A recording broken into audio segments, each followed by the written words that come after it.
Celebrating 30 years of phenomenal trend forecasting, 5 times a week, Monday through Friday. Here's Gerald Celente with today's trends in the news. Hi, this is Gerald Celente. It's Friday, May 31st, 2019, and here are some of today's trends in the news. On the market front over there in Asia, it's down. Over there in Europe, it's down. Here in the States, it's down. Oil's down, down, down. Gold is up, up, up, and Bitcoin's up a little bit. Dow drops more than 350 points after Trump threatens new tariffs on Mexico. Posts 6-week slide. Oh, wait a minute. You mean I thought it was down just because of the new tariffs on Mexico? You know what that is. Bullshit level, DEFCON 5. It's always either tariffs or trade war. Here's the deal. The S&P 500 ended this month down 6.6%. And that's getting close to correction territory, which is 10%. And the Dow has now dropped 6 straight weeks, which is the worst downward shift since 2011. You remember, things weren't so good back then. So, what else is going on? Well, gold hits 7-week high. You know why? After Trump's Mexico threat rattles markets. The markets have been rattling for a while. We've been saying the why it's been rattling. How about this one? Brazil's shrinking economy sparks fears of quick return to recession. Yeah, their gross domestic product fell 0.2%.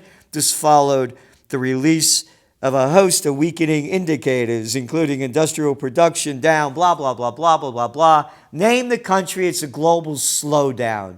The equity markets are slowing down. The global economy is slowing down.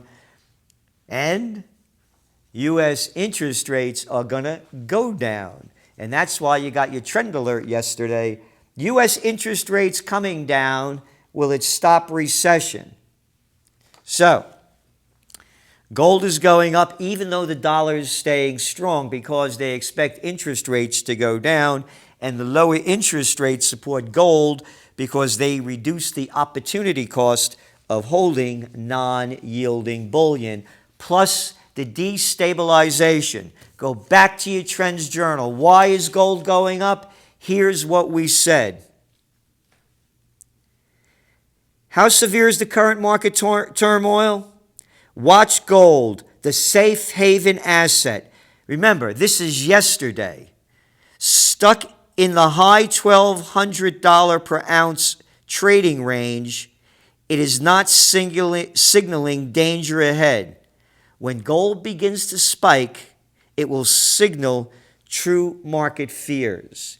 And remember, the spike level that is really the one, and we don't give financial advice, we're saying gold will spike to $2,000 an ounce is when it hits $1,450, which it hasn't done in a long time. And copper prices are down again. Remember, copper is used in everything. Dr. Copper. It tells you where the economy is going to go, from high tech to heavy industry. And it keeps going down. And so, too, oil prices really got hit. And that had something, of course, to do with the Mexican deal. However, it's a global slowdown. Oil slumped on Friday, on track for its biggest monthly drop in 6 months. Brent crude fell 3.59% to $64.47. Remember, it was hovering around the $70 a barrel. So, where's it going to go? Depends also what's happening in the Middle East over there, because if war breaks out, oil goes up. Venezuela's 13, no, I got the number wrong. Venezuela's 130,000% inflation reflects rocketing price of economic meltdown. It also reflects America's economic warfare imposed upon Venezuela. Now, if you were a Venezuelan and you had bolivars and you took those bolivars and turned them into gold, would you be doing okay? Again, watch gold prices. They're starting to strengthen. If they continue to go up, it's going to signal how bad things are going to get. Here we go. Financial Times, Fed to consider rate cut if outlook darkens. If outlook darkens, hey, stupid, you guys got it wrong all the time. You're always reacting rather than proacting. Could you see where this is going? Because, here we go, your trend alert. Remember, this is May 31st, 2019 from the Financial Times. The Wall Street Journal, another story on lower interest rates. Futures markets now imply there's an 84% probability that central banks will cut rates at least once before the year ends. At least once, 84 probability. Guess what else they said? As of March, most policymakers projected rates would stay on hold in 2019. Not in the Trends Journal, because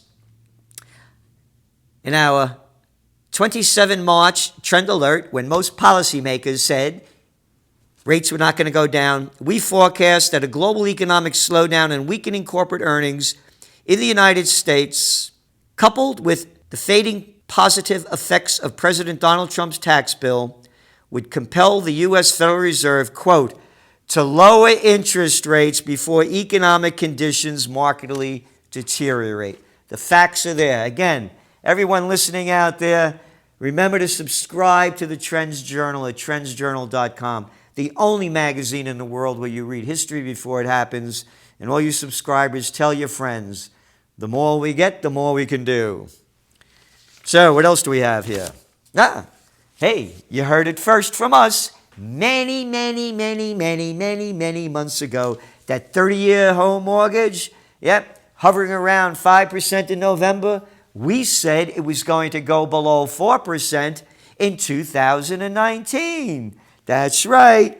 Mortgage rates fall below 4%. Here we are, 3.99%.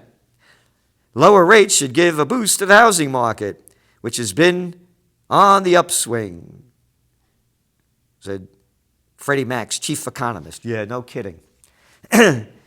And talking about lower rates, how about lower incomes? The average millennial has an average net worth of the grand total of $8,000. Millennials are doing far worse than generations before them, with student loans, rising rents, and higher health care costs pushing the average net worth down. The net worth of Americans aged 18 to 35, you ready for this? Has dropped 34% since 1996. The demographic is paying more for education and such basics as food, transportation, while incomes have largely flattened. Median household income is below 1999 levels. All the money's gone to the 1%. All this... Oh, come on now. That ain't even bullshit. That's horse shit. It's horseshit. Oh, millennials like experiences. They like to travel. They don't want to buy a house. They don't want to buy a car. They can't. Many of them can't because the bigs have taken everything. There used to be mom and pop shops. They're gone. The bigs have taken over everything. The Amazons, the Googles, the Home Depots, the Lowe's, the Staples. No more hardware stores, stationery stores, dress shops, men's shops. They're all owned by the big because the slimy little lowlives that morons and imbeciles love to call Republicans and Democrats sold us out and just made us a lot of workers on a multinational plantation of Slavelandia. And it's only going to get worse because in the United States, the morons and imbeciles still support the Bloods and the Crips, the Republicans and the Democrats, no third-party movement in the 2020 presidential reality show. I like Biden. I like Sanders. I like Beto O'Rourke.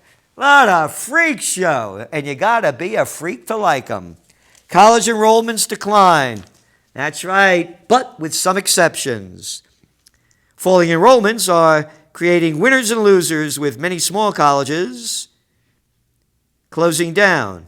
But nationwide, more academically elite institutions are thriving. Economically elite. And that's what it's become. The haves and the have-nots. Oh, by the way, that's from the Wall Street Journal. And I love these words, gig economy, all this other crap. FedEx to start delivering on Sundays. Isn't that nice? FedEx Corp said it would start offering Sunday delivery to most U.S. homes. Now, when I was a young guy, they used to have a thing called the Blue Laws. Every place was closed on Sunday. Even the drugstores, they wouldn't open up. That's when you didn't have CVS and owning everything, and Walgreens. We used to have Mr. Robbins drugstore. Yeah. All the neighborhoods had their own drugstores. Not anymore. The bigs own them all, thanks to the slime balls called Republicans and Democrats. But anyway, everything was closed. I was a soda jerk at Eurox. Write about it in my book, What Zizzy Gave Honey Boy. This is my favorite book, by the way. Take a look at that cover. That's my Aunt Zizzy. May she rest in peace. But anyway, we used to close at 2 o'clock in the afternoon. That was after church. The 1 o'clock mass was over. People left. Everything was closed down on Sunday. It was a day of rest. And now everybody works. People used to come over and buy newspapers in those days. When newspapers are gone, New York Times used to be like, that fat, Anyway, working more, earning less. On to some international news. Taliban expects U.S. to announce Afghan pullout date. We don't. We say it's going to happen when Trump is running heavily in the 2020 presidential reality show. He'll make a deal with Afghanistan and North Korea. Pompeo says Iran sabotaged tankers to raise oil prices.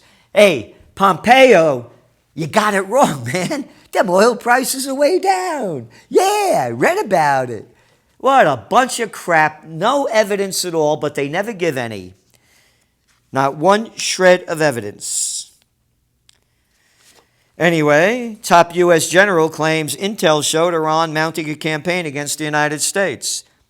Chairman of the United States Chief of Staff, General Joe Dumford, has revealed that it was he who was driving recent military deployments into the Middle East, saying he recommended them based on intelligence with respect to Iran. Intelligence? What intelligence? They're a bunch of liars. Hey, Saddam Hussein has weapons of mass destruction. It ties to Al-Qaeda. Yeah, the Gulf of Tonkin incident. Remember the Maine? No, we're too old, young to remember that one. That happened like in the 1900s, a little before that.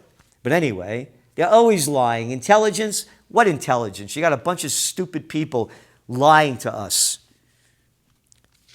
Dumford claimed malign activity and threats to our forces by the Iranians are not new. Get out of Syria. What are our forces doing there? How about occupying peace? Yeah, go to occupypeace.com because the maniacs want war. How about getting out of Libya? That Obama, the Nobel Peace of Crap Prize winner, destroyed. How about getting out of Iraq? How about getting out of Afghanistan? Our forces should be protecting the homeland and honor the founding fathers, Dumford. Beginning with George Washington, Dumford. No foreign entanglements. You got it? Occupy peace. Here's the propaganda, beautifully laid out. Tehran brings guerrilla tactics to Gulf. And they got this pictures over here, right? And they got the ships. They got 7 Corvettes. How many Mustangs they have? They got 19 submarines. They got a hovercraft. Fast attack craft. They got 99 ships, little nothings. You know how much the United States has, Navy? Almost 500. But that's the propaganda. And Netanyahu mocked as gamble to find coalition fails. And that's the headline from the Financial Times. So, Netanyahu won the election in April. And here's what they say. Cobbling together a majority in the Knesset should have been a feat of complex arithmetic and boosting lawmakers' egos. But over 40 days of negotiations, Mr. Netanyahu focused on gaining Knesset members' support for legislation that would shield him from a pending prosecution for corruption, fraud, and breach of trust. And here's another one. Blinded by pride, Romania's top politician begins prison term for abuse of power. Name the country, name the freak. Presidents, prime ministers, chancellors, you name it. They're running and ruining a country near you. And that's why you need to occupy peace. This is Gerald Celente, and that's some of today's Trends in the News.